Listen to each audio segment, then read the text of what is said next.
PR's Top Pros Talk, using data to earn media coverage, featuring Michael Brito, Global Head of Analytics at Zeno Group. And here's your host, Doug Simon. Michael, you've been talking about the supply and demand of relevance. What's the opportunity there for PR companies? If I can boil it down into one word, it would be data, using data to understand the white space and opportunity. Yeah, so how can brands use data instead of speculation to drive results? And do you need some of the soft skills as well as the hard skills to be effective? Yeah, that's a great question, Doug. You know, I've been in this industry for years, and as someone who failed math in college and high school, I can tell you that you can learn data. You can learn how to use the platforms that are available to companies to really uncover and understand the PR landscape and industry. But when you combine that with the soft skills around, storytelling and conversations and being able to understand the why behind coverage, that is extremely valuable because clients want to understand not just number of hits that they got on a press release or coverage, but they want to understand the context. Why is this important to my business? And that's a question that's hard to answer if you don't have that experience. Yeah, and I'm sure the people at Zeno are really happy that you were able to graduate despite your problems with algebra. Now, this all plays into something that's a passion of yours, earning media for that. So it's not just analyzing what's out there, it's about how do you help your team get the coverage for their clients? So how is this type of data used in a way that can result in actual coverage? That's a great question. I mean, I think of it through the lens of supply and demand. It's a model that we use to really uncover the stories, topics, and trends that are demanding the attention of our audience. What are they writing about? How often? What's the narrative? And then asking our clients, are we meeting the demand of the audience with your supply of earned media stories? And typically they're not. There's usually a disconnect. And usually what I say is, well, that's great because that's our opportunity. That's our white space to now capitalize on these narratives that we did not know existed by just looking at coverage, scrolling on an Excel document versus analyzing the words and language that are being used within those article headlines. Yeah, and you talk about tools in that last bit. What are some of the tools and how best can they be used to generate good results? There's the big ones that everybody knows, Cision. I mean, it's a legacy brand, a legacy software. They've made a lot of acquisitions in the past 5-6 years. There's also Meltwater and Muck Rack. Those are great for really tracking coverage. How many mentions did you get? Was it a headline feature? Was it a pass-through feature? What's your share of voice look like? All that data is important.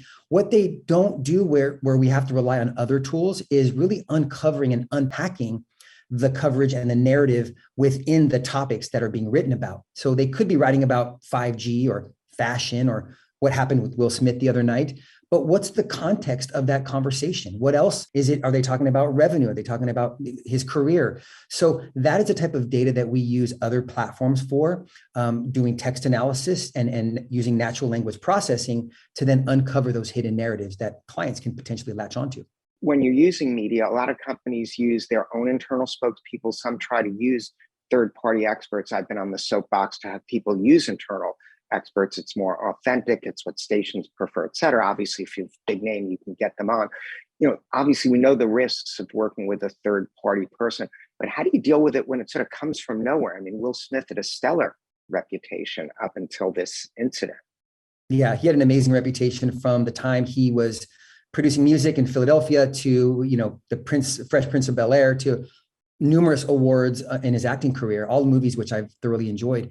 And I think the Fresh Prince got a good grade in algebra. I'm just putting that out. He did get a good grade. He passed it. And luckily I got my GED. So I was able to bypass, walking through the ceremony.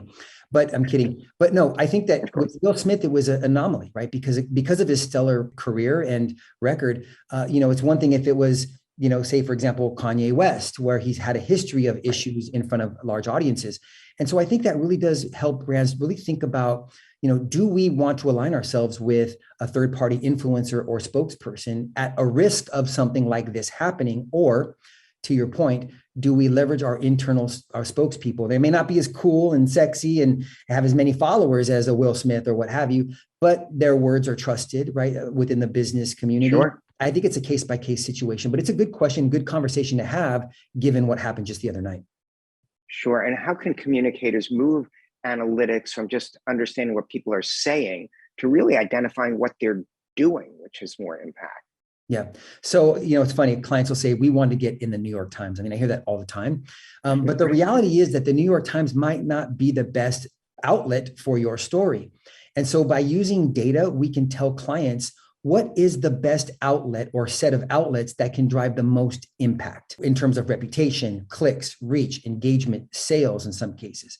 And then understanding what's the right angle to get coverage in those publications, studying the narrative, studying those headlines to understand what are those hidden gems that you can use to reach those audiences. And then more importantly, once that story is published, how is it being disseminated across the internet? Is it being shared on Reddit, Twitter, Facebook? And then so that type of analysis and intelligence can help a brand really think about their story, the right media, and then how to distribute that story through the different channels where they know is going to get the most traction.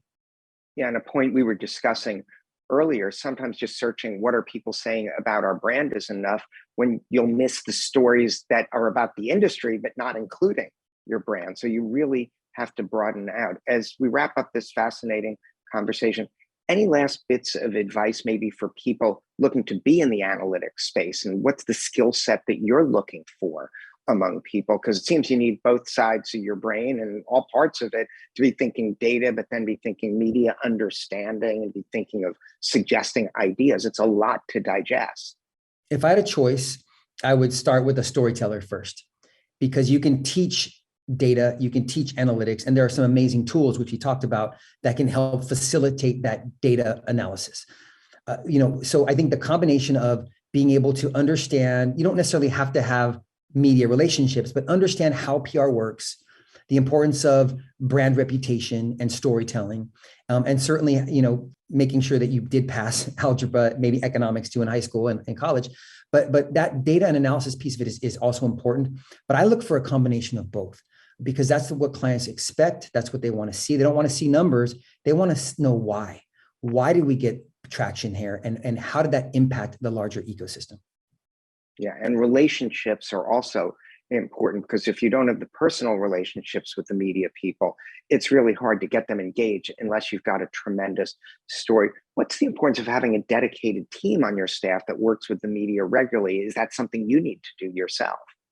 Great question. We have a team of like over 100 people on our media team they're responsible for building rapport with journalists and reporters and analysts. Now, personally, I don't know any of them. I know a lot about them individually. I can tell you how influential they are. I only know one journalist, John Schwartz, and we typically just banter back and forth because we're both Niner fans. But outside of that, relationships are very important to Zeno, because that's how we deliver strong coverage for clients. But the analytics can inform and help us prioritize which outlets, which journalists to go after, and continue to build and nurture that relationship. Well, as a self-proclaimed Jets fan, I probably don't have any right to say anything about the 49ers, except I hope we can get a few more of your players, but we'll see what letting Jimmy Garoppolo go, if that's what they choose to do, does to their brand relevance. I think he's been given a raw deal. If I was his agent, I'd give you a call right after this meeting. Perfect. Thanks so much for being with us. Really great information that you shared. Thank you, Doug. Thanks for having me.